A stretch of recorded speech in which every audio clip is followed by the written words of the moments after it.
साहब जी का आपके सामने रखा जाता है, वो और से विचारने के काबिल। पहला सुनावड़े तुली पुल पुल पछतानी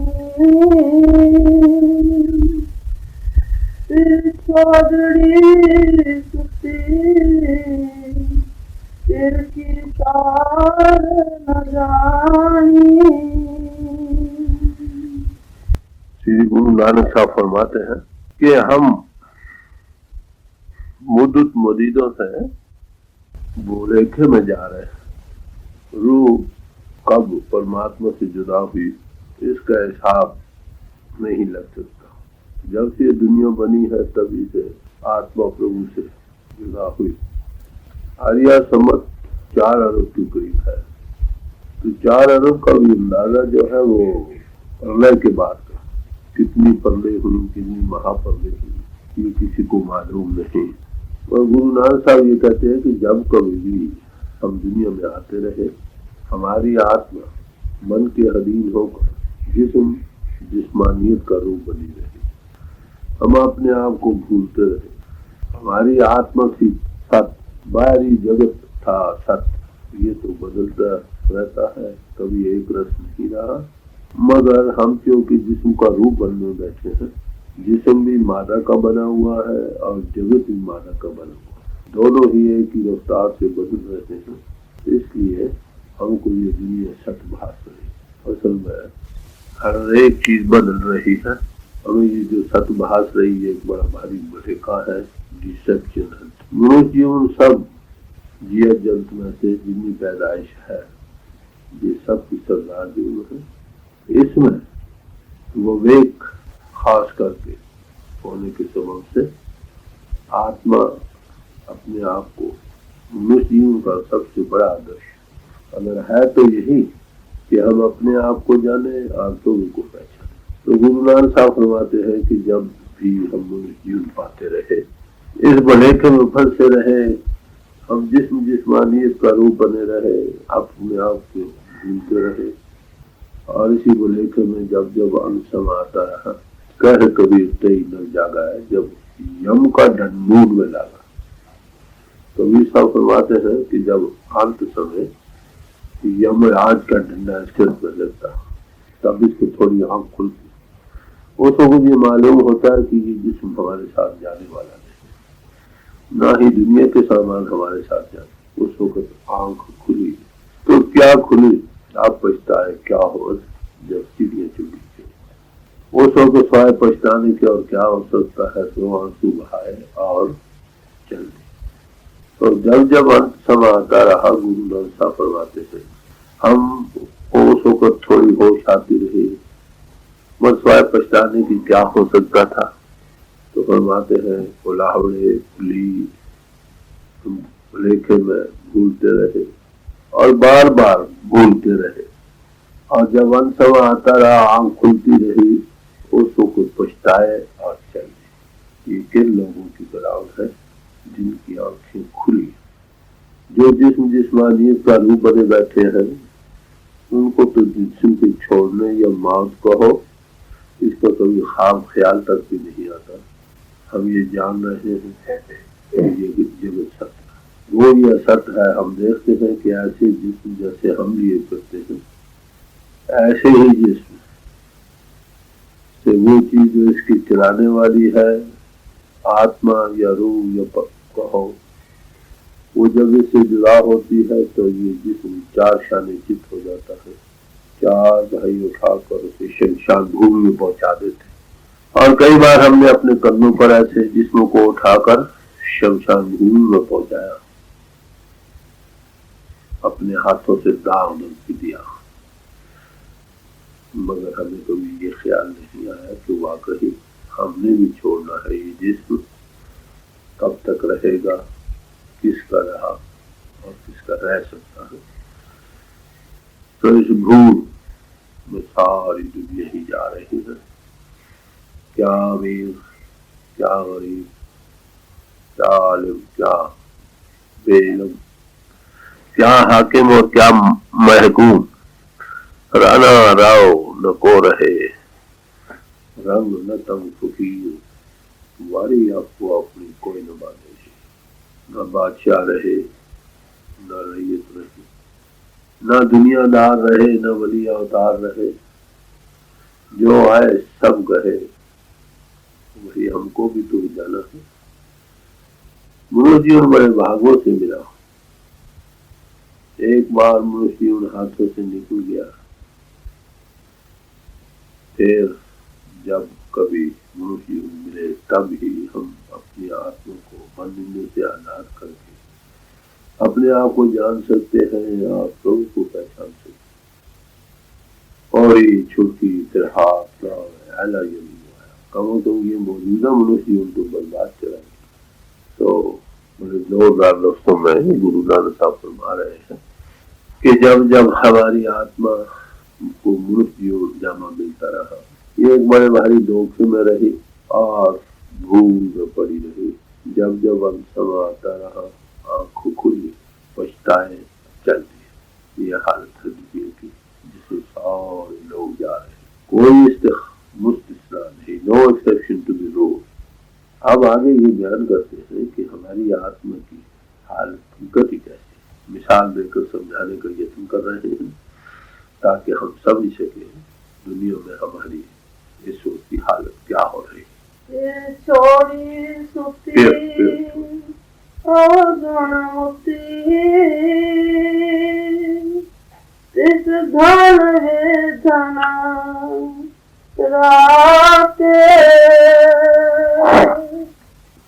फिर छोड़ी सुती फिर की सार न जाने। तो फरमाते हैं कि इसकी गति कैसी है, जैसे पति ने किसी स्त्री को छोड़ दिया, फिर छोड़ी सुती फिर की सार न जाने।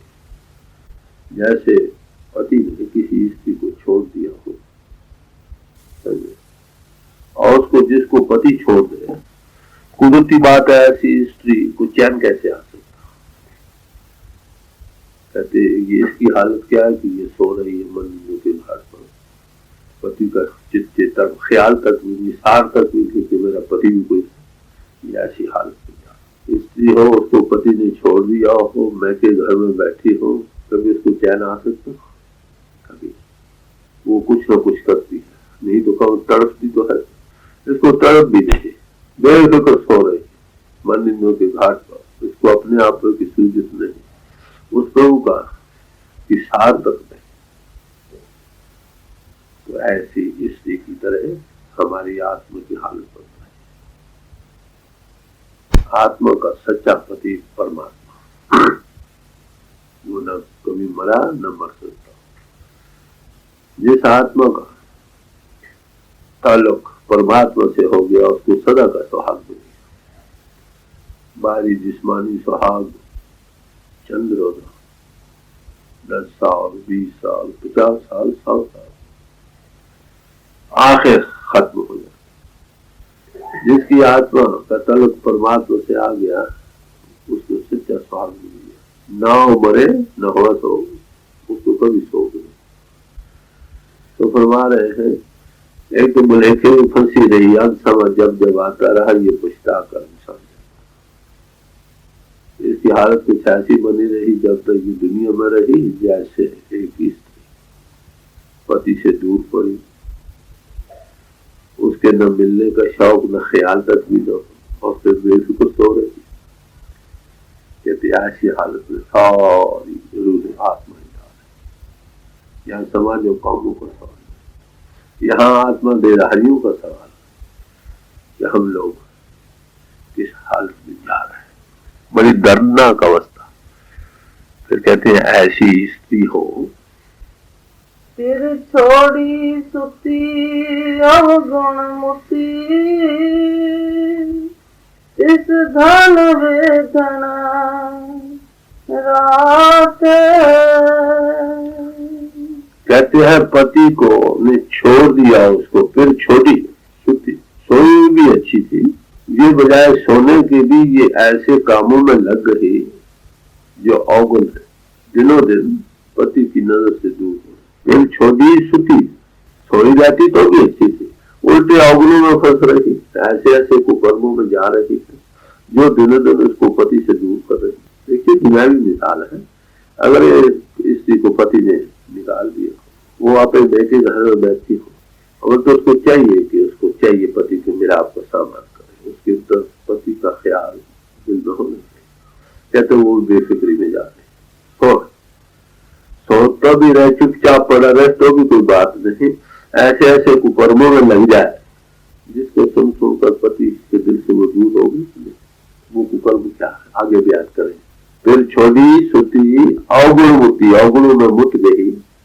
कहते ऐसी रूह रूपी स्त्री की रातें दुख भरी होती, ऐसी आत्मा को कैसे सुख और चैन हो सकता। ऐसी स्त्री को जिसको पति ने छोड़ दिया हो और कामों में कुकर्मों में जा रही, पति से दूर दिनों दिन दूर जा रही। कहते ऐसी रूह रूपी स्त्री की रातें दुख भरी होती, कभी चैन नहीं। आगे बड़ी दर्दनाक तरीके में बतलाते हैं कि किन किन अवगुणों में ये मुत रही, वो कौन कौन से अवगुण है जिनके सबब से ये दिनों दिन मालिक से दूर हो रही है। काम क्रोध अहंकार विगुती हमें लगी ताते।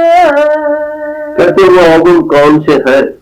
पहले काम, काम क्रोध अहंकार विभूति, दूसरा क्रोध, तीसरा अहंकार। कहते ये ऐसे अवगुण हैं जिसमें रूह प्रवृत्त हो रही है, उसके कारण ये मालिक से दूर हो रही है दिनों दिन। अब काम की तरफ देखो, काम की तारीफ कबीर साहब ने की है, जेती मन की कल्पना काम कहावित हो।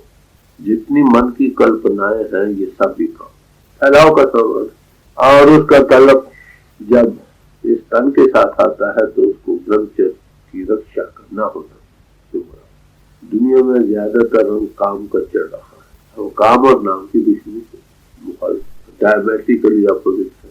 नाम इंद्रियों के घाट से ऊपर मिलता है, चल रहा है, तो काम का रुख नीचे की तरफ। जिस रूह हर वक्त गिर रही है, काम में प्रवृत्त हो रही है, उसका रूह का सिमटने का सवाल ही है। एक लैंप है, उसमें तेल भरा है, नीचे सुराख है, तेल बह रहा है, रोशनी कम होगी, तेल तो रहेगा। तो ब्रह्मचर्य की रक्षा, ये नेक पाप पितृ जीवन, ये परमात्मा की पहली point. Blessed are the pure in heart, for they shall see God. जिनके हृदय पितृ है वो मुबारक है, क्योंकि केवल ऐसे पुरुष उस मालक को देख सके। हम लोगों ने गृहस्थ आश्रम को बहुत बुरी तरह बना रखा। वैसे गृहस्थ आश्रम सब आश्रमों से प्रधान आश्रम है। जितने ऋषि मुनि महात्मा है ज्यादातर गृहस्थ आश्रम में रहे। पहले married life is no bar to spirituality. गृहस्थ आश्रम परमार्थ के पाने में रुकावट नहीं। कब? जब इसको ठीक तरीके से इस्तेमाल किया। मनु जी महाराज ने फरमाया है कि गृहस्थ आश्रम सागर के समान है और संन्यास आश्रम नदी के समान। कहाँ समुद्र में कहाँ नदी। उसका कारण क्या है? गृहस्थ आश्रम में पर हर एक आश्रम का आधार ये सपोर्ट होता है सबको। मगर गृहस्थ आश्रम को हमने विषय विकारों की मशीन समझ रखा है, ये गलत। जिनके जीवन अभी तक गृहस्थ आश्रम में नहीं आए उनको तो बिल्कुल नेक पाक और पवित्र, और जो गृहस्थ आश्रम में आ चुके हैं वो शास्त्र मर्यादा के मुताबिक अपना जीवन बनाए। शास्त्र मर्यादा क्या कहते हैं कि जब जब एक फल बाल बच्चों का पैदा होना भी है। गृहस्थ आश्रम का एक फल, सारे फल नहीं, एक फल। हम लोगों ने गलत समझा ये विषय विकारों की मशीन।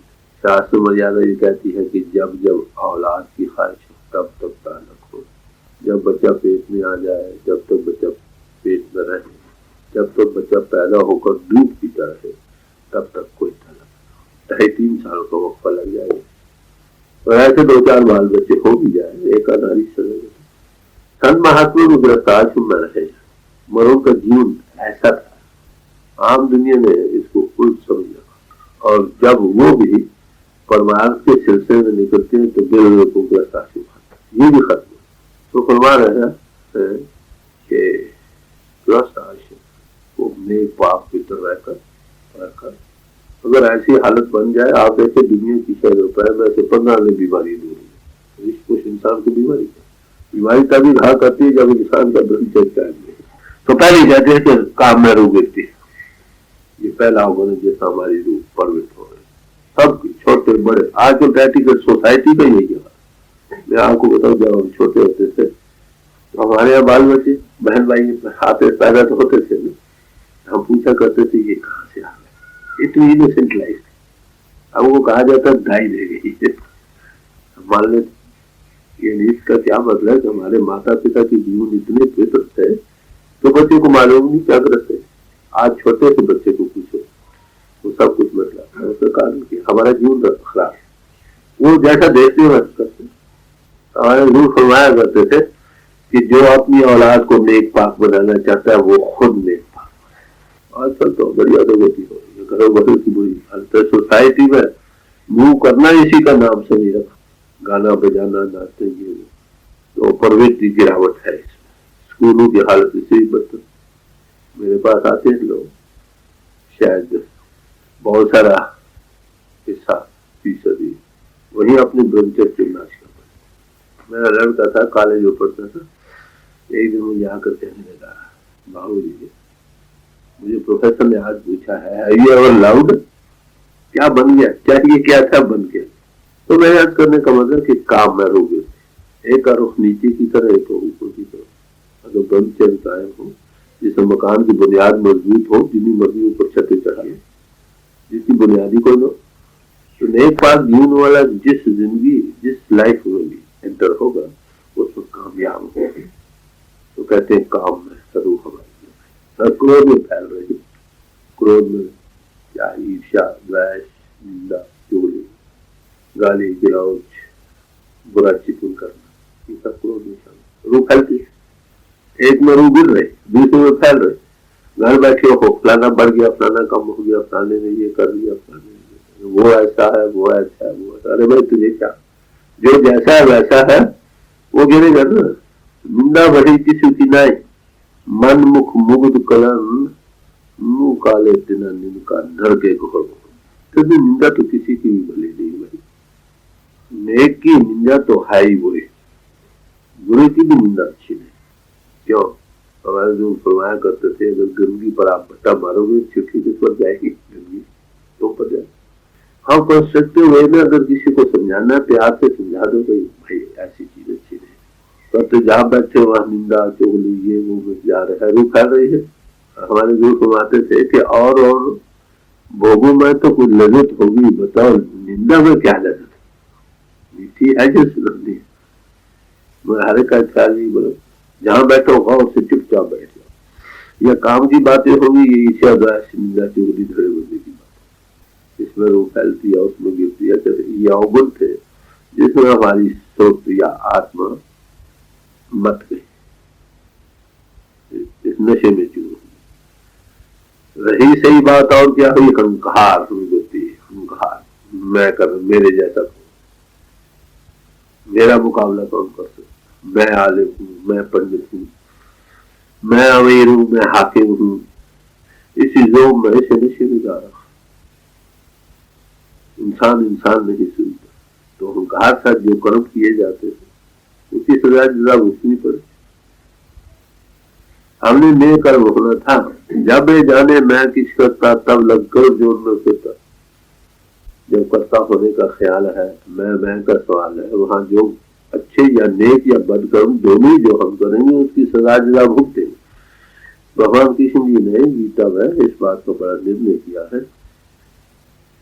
नेक और बदकर्म दोनों जीव के बांधने के लिए एक जैसे सोने की बेड़ी और लोहे की बेड़ी बांधने के लिए एक जैसे। हमें तो नेक कर्म होना है।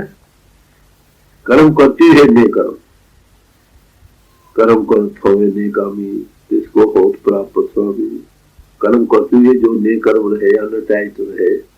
कौन होगा? जो कॉन्शियस को वर्कर होगा, परमात्मा परिपूर्ण को देख रहे तो वो ताकत काम कर रही है।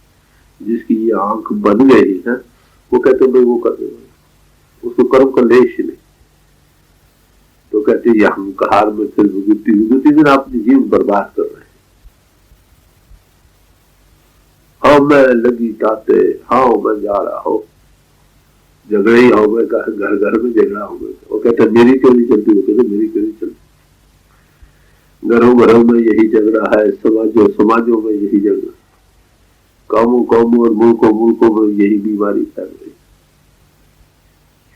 बड़ी जबरदस्त तरीके से हमें सबको वापस, ये है अवगुण जिसमें हमारी आत्मा मूत्र है। यही कारण है आने जाने का। ओके,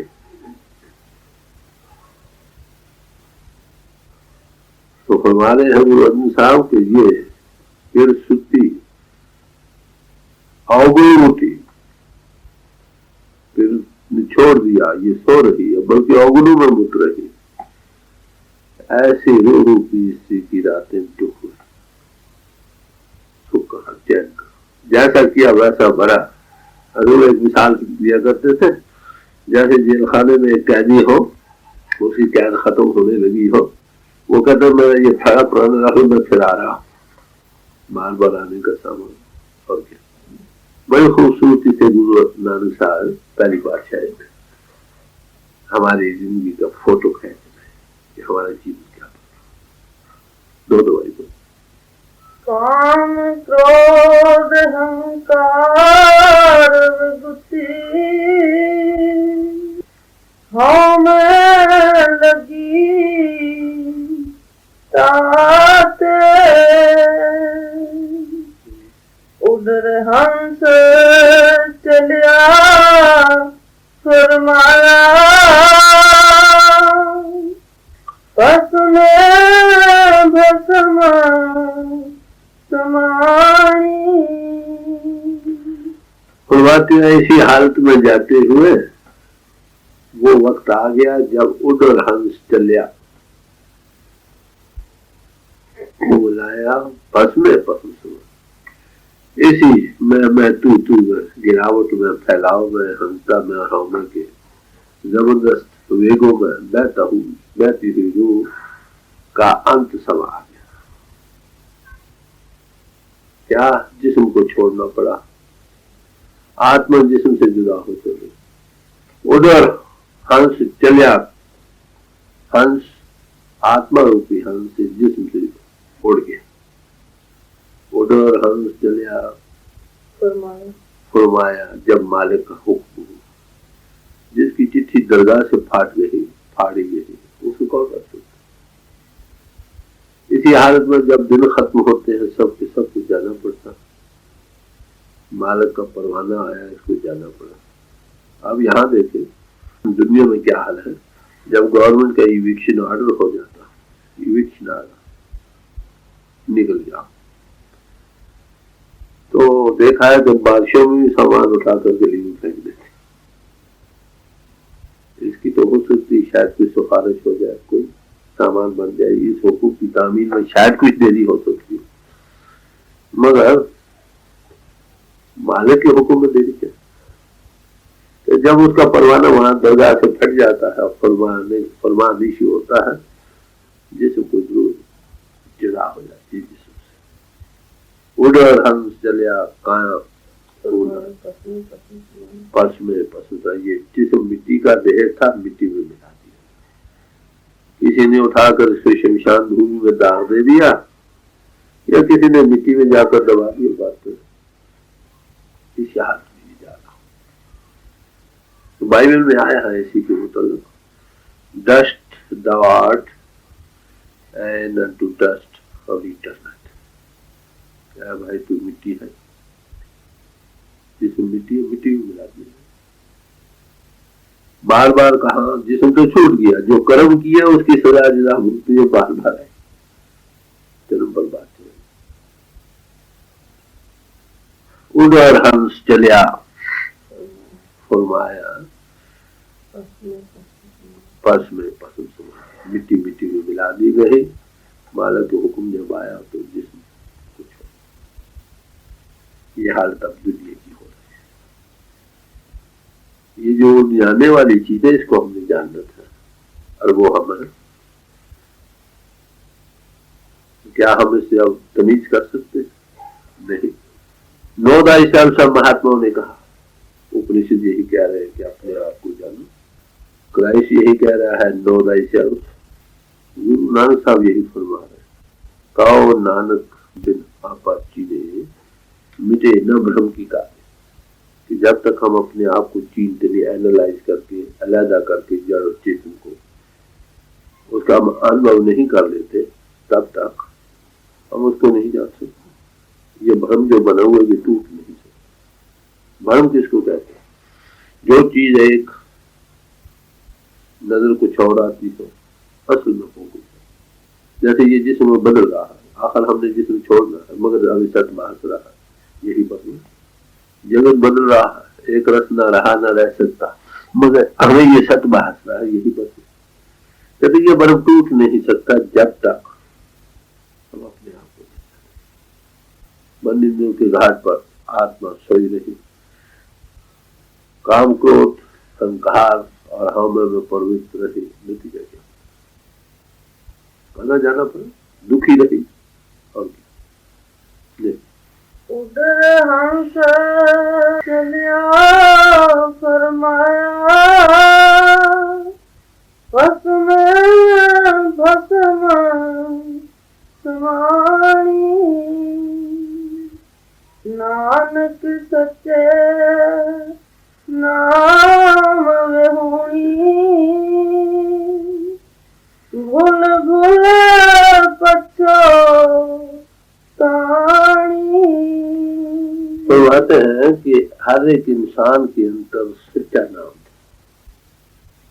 डिवाइन लिंक परमात्मा का घट घट में मौजूद था, उसको इसने नहीं पहचाना, इसकी आत्मा उस सच्चे नाम के साथ नहीं लगी, नतीजा भूल में रही, अपने आप को नहीं जाना। जब जब अंत समय आता रहा, पछता कर दो आंसू बहाए उठे। सच्चा नाम, ऐसा नाम जो कभी फना होने वाला ना हो। तो इसे मुराद यह कोई और नाम भी है जो फना हो जाने वाले। परमात्मा के अनेकों नाम ऋषि मुनि महात्माओं ने उसके समझाने बुझाने के लिए रखे। हम सब नामों पर कोई बात, ये अक्षरी नाम है, जिन अक्षरी नामों के द्वारा हमने किसी और चीज का बोध करना, ये नेम है, वो नेम्ड।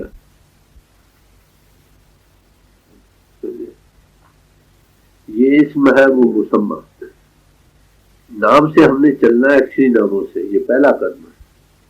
खाली अक्षरी नामों ही के उच्चारण कर लेने से सच्ची कल्याण नहीं, वो तो जुबान अदा करती है, लोक अदा।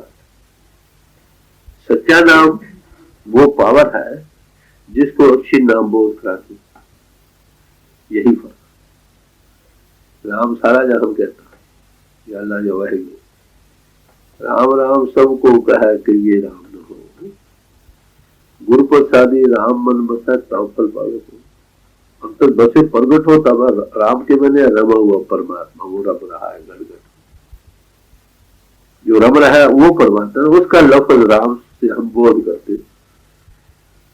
तो खाली अक्षरी नाम से तो हमने चलना है, राम कहकर उस रमी ताकत के साथ लगना है, जब तक उसके साथ न लगे शांति पाए। तो कहते हैं हर एक इंसान के अंदर सच्चा नाम, उससे ये आत्मा विहूनी रही, उसके साथ न जुड़ी, इंद्रियों के घाट पर इंद्रों का रूप बनी रही। इस खातिर नतीजा क्या, ये भूल में रही, अपने आप को न जान सकी। अंत समय आता रहा, आंख खुलती रही, यम का डंडा जब सिर में लगा तो आखिर पछताई, दो आंसू बहाए सिर। ये हजरत इंसान का रोना, ये हमारा फोटो है जो गुरु ग्रंथ साहब खींचना है। तो ऐसी हालत में ये विचार कर देखना है कि हमें करना है, ये सच्चा नाम क्या चीज है।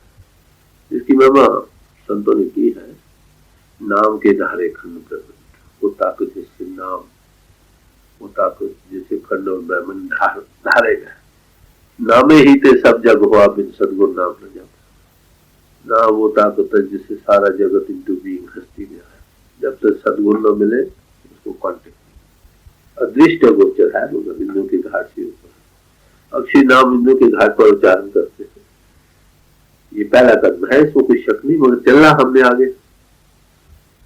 तो अदृष्ट गोचर इंद्रों के घाट से ऊपर आकर उसको नाम कहा, उसको शब्द कहा, उसको उद्गीत कहा,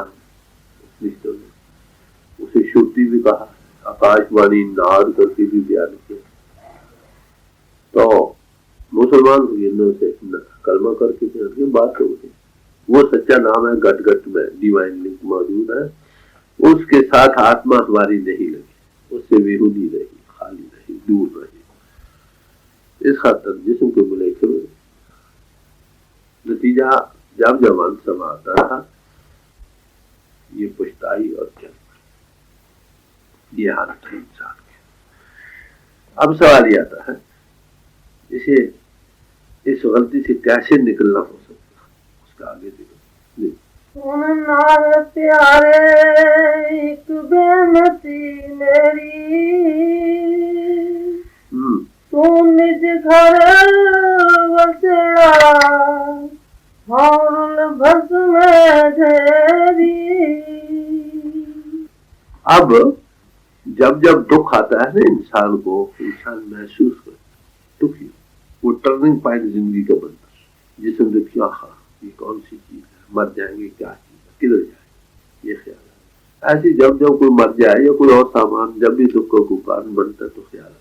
तो वैसे भी कुदरती तौर पर हर एक इंसान के अंदर ये मौजूद है कि जब मुसीबत आए, खाए उसने परमात्मा को देखा या नहीं सके, हे मालिक हे राम दया, देखा नहीं, कुदरती इन जातीयत में इसके ये शामिल है। ये तो ऐसी हालत, ऐसी रूह जो इन दुखों में प्रवृत्त होती है, दुखी हो जाती है, तो पुकार, क्या कहते हैं, सुनना है प्रभु प्यारे, हे प्रभु हे परमात्मा, मेरी एक बेनती, तू तो अपने निज घर में बस रहा है और मैं तुझसे दूर मिट्टी और पानी में भस्म में देरी हो रही।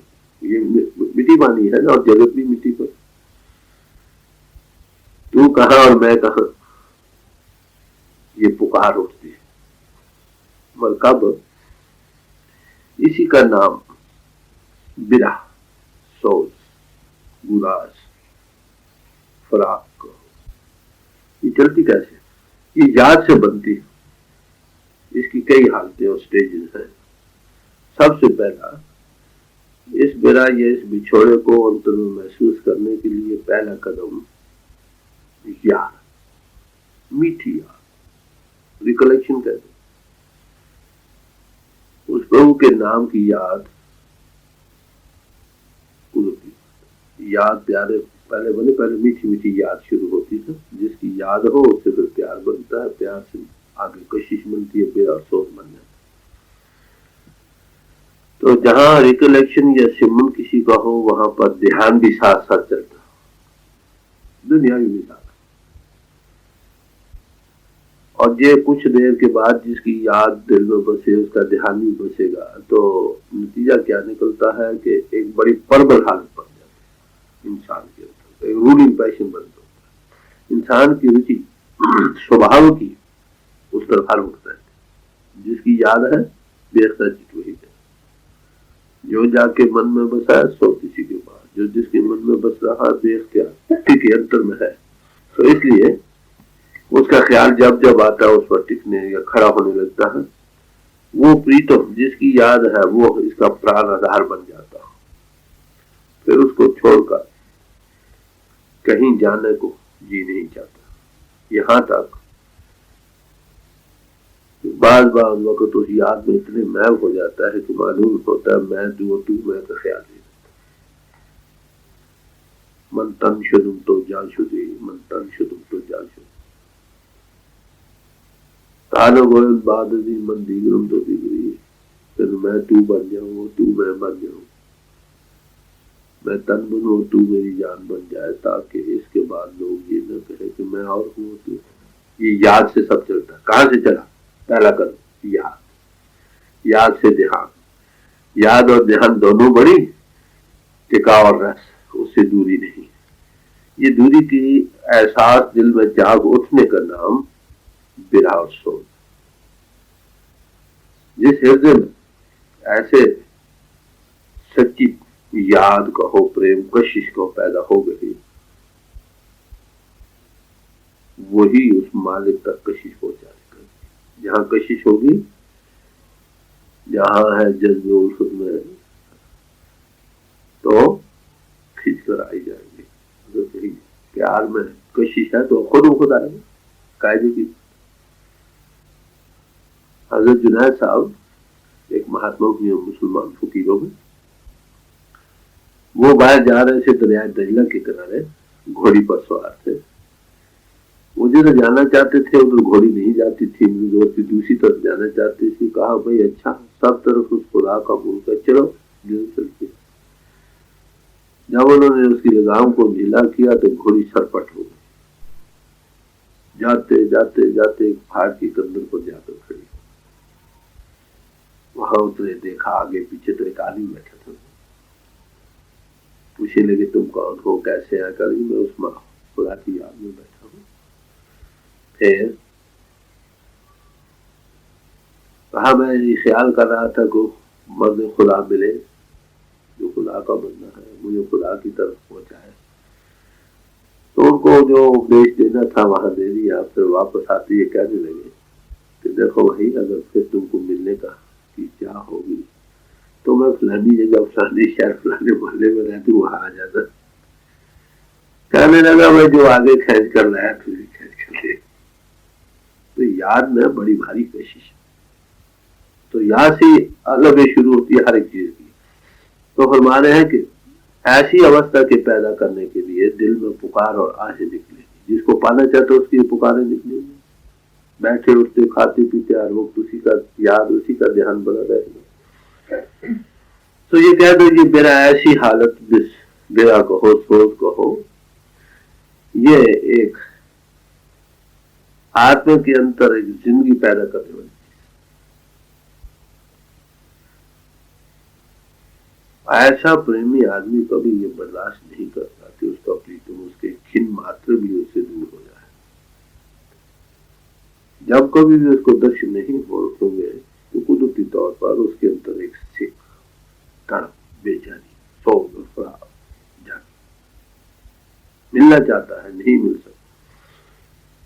उदास, उसका रस मिलाप तो किसी तरह घट में अंतर में पैदा करने के लिए, प्रकट करने के लिए, मिलने के लिए कशिश जबरदस्त पैदा हो जाने पर उसका हर वक्त ध्यान बैठे, खाते पीते हर वक्त यही हालत बने, एक बेकरारी की हालत बनेगी।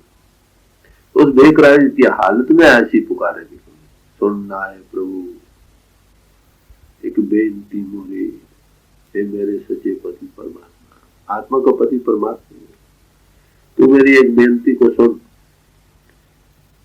तू निज घर बसेड़ा और रोल पस में तेरी, तू तो अपने निज घर में बास कर रहा, कहाँ तू और मैं कहाँ मिट्टी हूँ फंस रहा।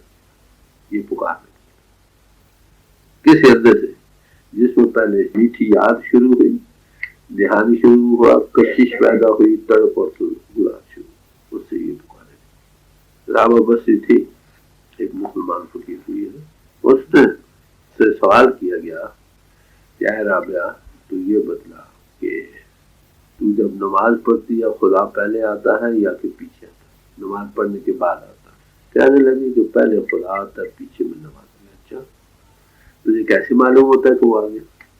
कहना जब मैं बैठता हूँ उसकी याद में अंतर तरफ सोच, गुराज और बेकरारी जागती है, तो बेख्तियार में समझते वो धक्का देने वाला आ गया, मैं नमाज पढ़ने लग जाता। तो बिना सोच का आना, कशिश का पैदा होना, फिर ये आगे चीजें शुरू होती, पुकारे, हाय हाय करना, तड़प, सोच, बेचैनी, बेकरारी, ये सब। एक फलदार दरख्त हो, उसमें अगर शगुफे पड़ जाएंगे, पहले फूल पड़ते हैं तब फल की उम्मीद होती। जिस दरख्त में शगुफे न पड़े, फल की कोई उम्मीद। ये जीवन के अंदर ऐसी हालत का खुलना, दरख्त के अंदर शगुफे का बनना, जिसके अंदर बिना सोच जाग उठेगी, कहां बनेगा? जहां ये नहीं जागेगी मुश्किल। तो ये उसका पेश खेमा है उसके अंदर। उस वक्त ऐसी ऐसी पुकारे, ऐसी ऐसी हालत, ये हिमालय हे सच्चे पति, तू तो निज घर में बस रहा और मैं तुझसे दूर पड़ी। जिसम मिट्टी है, जगत मिट्टी है, और क्या मैं इसमें रूल रही हूँ। रूल में ना बेहाल हो, मेरी खस्ता हालत हो, मेरी पुकार है तू सुन दे।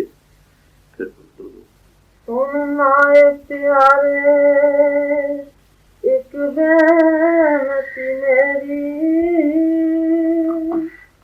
तू निज घर बसेड़ा गौल बस में ढेरी। बिन अपने नाहे कोई न चाहे, क्या कहिए क्या कीजे। बिन अपने नाहे कोई न चाहे, क्या कहिए क्या कीजे। कहते प्यारे पति के बगैर मुझे कौन चाह सकता, स्त्री को कौन चाहे, किसी को क्या जरूरत, चाहे तो अपना पति चाहे ना। बिन नाय प्यारे कि हे पति से, अगर तू ही मुझे चाहे तो चाहे, नहीं तो किसी को क्या जरूरत। और क्यों चाहेगा, जिसको पति चाहेगा उसको सारा जहान इज्जत करेगा। कायदे की बात, जो पति की नजरों में गिर गए सारा जहान उसके मुंह की तरफ देखा। तो पति से स्त्री की शोभा है।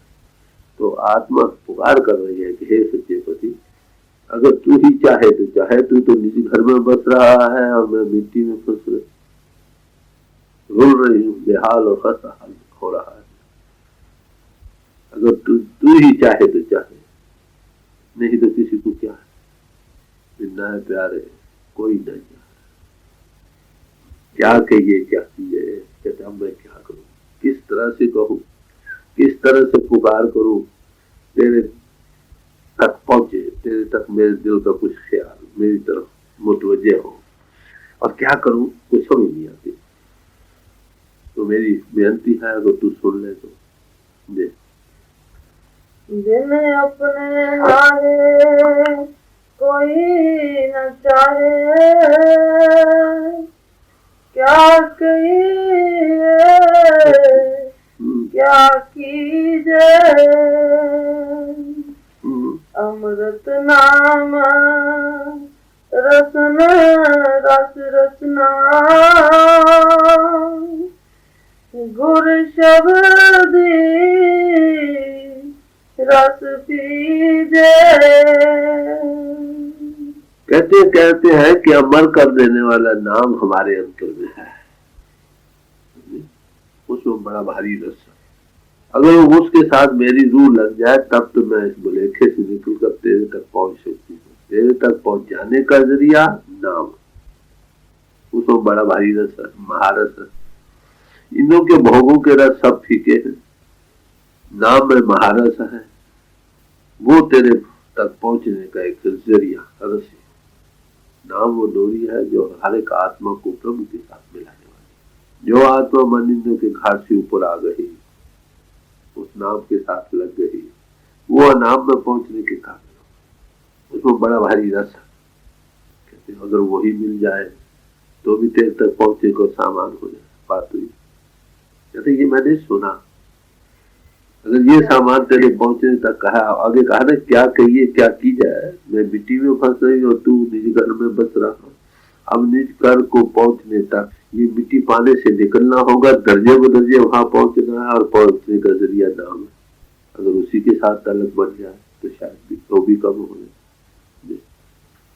जिन्हें अपने नाहे कोई न चाहे,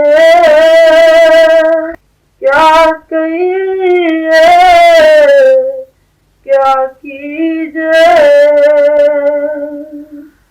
अमृत नाम रसना रस रसना, गुर शब्दी रस पीजे। हे फिर ये सवाल आता है कि उस नाम को पहुंचने का जरिया तो जरूर है, उसको शब्द भी कहा, वो मिलता गुरुद्वारे, तब उस रस को पी सकता है। अब गुरु कहाँ से तुम जो मुझे उस शब्द के साथ जोड़े पाते हैं। कहते हैं कभी भारत में मैं जा रहा हूँ, तुझसे दूर पड़ी घर, ये पढ़ा है सुना है शब्द और नाम तेरे पहुंचाने का जरिया, पार साजन न पार प्रीतम गुर सुख शब्द लगावे। अब गुरु मिले, हमारी सुर को पिंड से ऊपर लाए, शब्द के साथ जोड़े, तब उस प्रीतम के पास पहुंचे जो निज घर में बसता हूं। मिट्टी पानी से ये निकले, पिंड ब्रह्मंड पार ब्रह्मंड के पार सतलोक से क्षण में पहुंचे। कहले अब मैं क्या करूं, तू बस नहीं, बस की बात, क्या करूं, क्या कहूं, क्या ना करूं।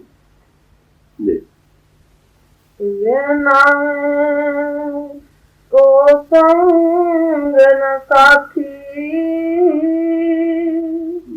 आवे जाए गहरी। कहते हैं कि बगैर नाम के हमारी आत्मा का सच्चा संगी साथी कोई नहीं।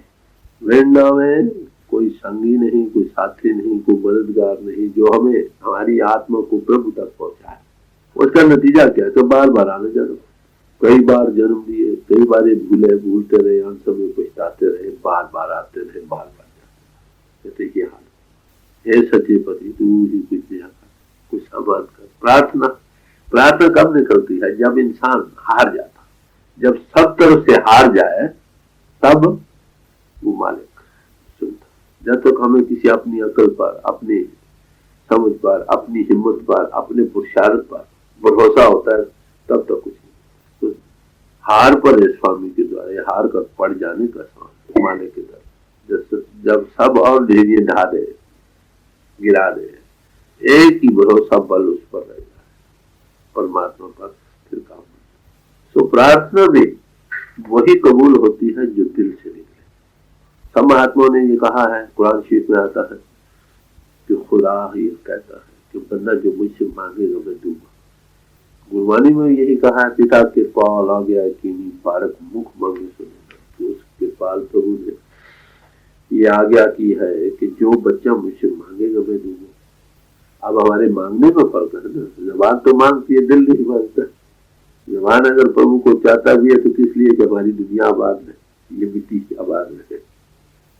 कितने लोग हैं जो पुकार करते हैं उस प्रभु के लिए, सच्चे दिल से जो पुकार निकलती है वो सुनता और बेअख्तियार सुनता। एक बच्चा था, वो कमरे में था, उठना चाहता था, पाँव फिसल गया, गिर गया, दीवार को पकड़ा, फिर हाथ फिसल गया, फिर गिर गया, कुर्सी को पकड़ा, कुर्सी उल्ट गई, फिर मुंह के बल गिर गया। हार कर उसकी जुबान से निकला हाय माँ। माता रसोई में बैठी थी, दूध वाले खा रहा। माता के कान में जब वो आवाज पहुंची, भागी, छोड़ दिया दूध, न परवाह करते ये वाला खा रहा है, गिर जाएगा। जाकर बच्चे को उठाया, सीने से लगाया, आगे वापस आई तो दूध सब बह गया, गिर गया। बच्चा कहता है माता मैं तुझे बड़ा प्यारा हूँ। हाँ बच्चा तू मुझे बड़ा प्यारा। दिल में जब ठान ली, बहुत अच्छा, अब तो माता को बुलाना बड़ा आसान हो गया, जब चाहेंगे हाय माँ कहेंगे आ जाएंगे। कुछ दिनों बाद वो अंतर में खड़ा चुपचाप हाय माँ हाय माँ हाय माँ हाय माँ करता चला जाता, मगर माता नहीं आई।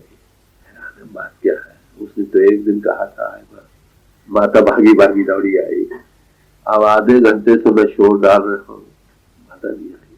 वो उसे करते करते माता के वहां पहुंचा, उसके कंधे को पकड़ कर पूछा माता क्या चढ़ाया? चले बच्चा दाल चढ़ाइए। कर ये नहीं हो सकता, बतला मुझे। बतलाया तो दाल ही थी। माता बात क्या? उस दिन तो एक दिन मैंने हाय महा कहा था, तू भागी भागी चली आई, आज आधा घंटा मुझे हो गया तुझे पुकारते पुकारते, तू नहीं आई, कारण क्या? क्या लगी बच्चा तेरी आवाज में वो आज दर्द नहीं, जो उस दिन दर्द था ना वो दर्द नहीं। ऐसी अगर सच्चे दिल से पुकार हो तो मालिक सुनता। हाथी की चिंगार उसे पीछे पहुंचती है और कीड़ी की आहट की आवाज, वो तो हमारे घर में बैठा, वो देखता दिल की हालत कि क्या मांग रहा। तो जब ऐसी पुकार निकलती है तब ये हालत। एक जगह गुरबानी में निर्णय किया है कौन सी पुकार मालिक सुनता। सत संतोख करे अरदास, ता सुन सद भाले। सत्य जबान दिल और दिमाग एक बात,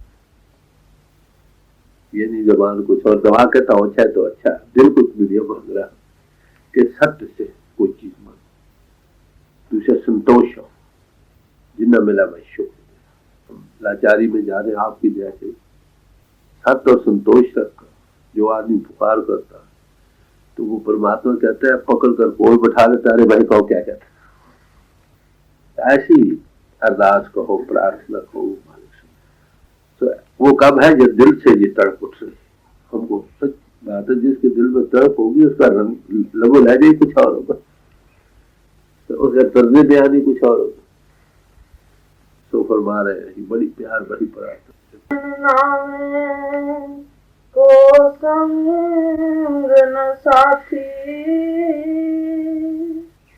आवे जाए घनेरी। कहते बगैर नाम के हमारी आत्मा का सच्चा संगी और साथी कोई मददगार नहीं जो हमारी आत्मा को परमात्मा पर पहुंचा। तो वो केवल नाम है। नाम से चारों युगों में जीवों की कल्याण, एक नाम जो विचार हो रहा है, इसके नाम मिलने से आना जाना दिन दिन बढ़ रहा। जब से देखिए, जब से दुनिया बनी है, कब से बनी है इसका अंदाजा नहीं पड़ा, पर जब से बनी है तब से हम उससे जुड़ा बैठे। इस वक्त हमारा जिस्म में होना इस बात का सबूत है कि हमको अभी प्रभु नहीं मिला। अगर मिली हालत तो उसकी हालत कुछ और होगी, किसी और शक्ल में बैठे होते, बुरी हालत में आप भी जा रहे हैं। तो कहते हैं कि आपसे दूर हुए मुद्दे जुड़ गए, आप कहाँ और हम कहाँ।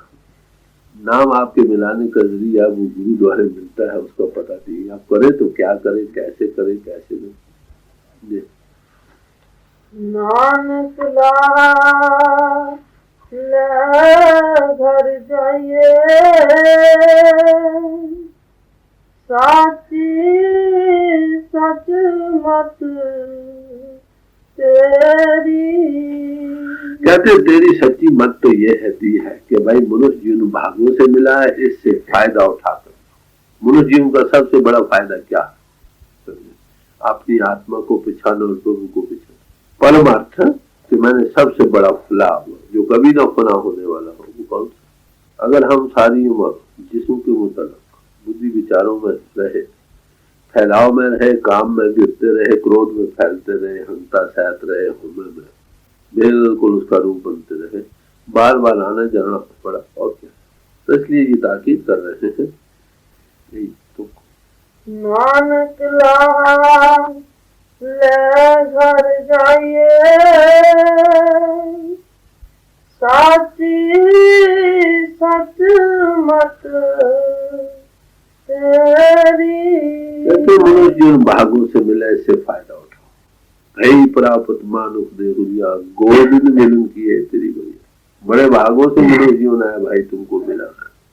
इसमें तुम्हारा सबसे बड़ा आदर्श प्रभु को अवर का तेरे की तेरे का। जितने आने भाई तू काम कर रहे हो तेरे किसी काम आने वाले नहीं। कहते कोई ऐसे काम भी है जो तुम्हारे काम आने वाले। कहते मिल साधु संगत के साधु की सोबत अख्तियार करो। साधु किसको कहते हैं? जो तन मन के पिंजरे से आजाद होकर जिसने अपनी आत्मा को जाना है, प्रभु को पहचान लिया, उसका नाम साधु। जो खुद पिंड से ऊपर गया, मिट्टी से निकलकर उस प्रभु निज घर में पहुंचे, उसका नाम साधु। चलो ऐसे पुरुषों की सोच ये पहला काम है जो हमारी मदद दे सकता है इस काम में। वो क्या कहते हैं? नाम के साथ जुड़ो। भारी केवल नाम के नाम तेरे अंतर से एक सच्चा डिवाइन लिंक है जो हर एक आत्मा को प्रभु के मिलाने के समर्थ है। उसके साथ जुड़ो। वो कहाँ पर है? नाव निधि अमृत प्रभु का नाम दही में इसका वो आपके अंतर ही में है। मरदिष्ट गोचर है इनों के घाट से ऊपर आओ और उसके साथ जुड़ो। ऊपर हम कैसे हैं? अपने आप खेचे सोच गुरु। कोई सम्राट पुरुष ही हमको ऊपर लाकर उसका कॉन्टेक्ट दे तो दे, दूसरा कौन दे? ये हे मालिक आपकी सच्ची मत तो यही रही है कि मनुष्य जिन भागों से मिले छुपाए। इसका निर्णय गुरु अर्जुन साहब ने एक जगह किया है, जिस वखर को लैन तू आया, राम नाम संतन घर पाया। ऐ भाई, जिस वखर को लेने के लिए तू दुनिया में आया, तुझे मनुष्य जीवन मिला, कहते वो रमा हुआ नाम है। कहाँ मिलता है? कैसे? संतों के घर से। तो क्या कहते हैं, क्या करो? आज अभिमान ले मनमोहन, सारा अभिमान और अहंकार छोड़कर उनके चरणों में जा बैठो और उनसे ले लोकलाज, मैं बड़ा आलिम, मैं बड़ा फाजिल, मैं बड़ा हाकिम, जैसे सब उनके चरणों में जा बैठो तो तुम्हारे फिर लाद खेप सुनता है संचार, अवर छाड़ भी क्या जिंदा, बांध बनाकर तू संतों के साथ चल पड़ और पीछे के जंजाल तू कर रहा है। ये क्राइस्ट ने किया, leave all and follow me, सब छोड़ो और मेरे पीछे आओ, ये संतों को। तो क्या हुआ? अगर सारी उम्र इंसान ने बतीत की, जायदादें बनाता रहा, रुपए इकट्ठे करता रहा, किनके लिए? जाते तो ये हंस अकेला जाए। हाँ, जिन पापों से वो कमाया है उसका पाप से ऊपर, जैसे कर्म किए हैं सकाम होकर, नेक या बद उसकी सदा जुदा भुगतनी पड़े। जाती हुआ अकेला जाएगा, रोता हुआ पैदा होता है, रोता हुआ ये हाल। तो हे मालिक, आपकी तो यही शिक्षा कि यहाँ मनुष्य जीवन मिला है, भागों से इससे लाह लेकर चलो, मगर ये यही फंस रहा, आखिर छोड़ना पड़े। आजन देश विदेशड़िए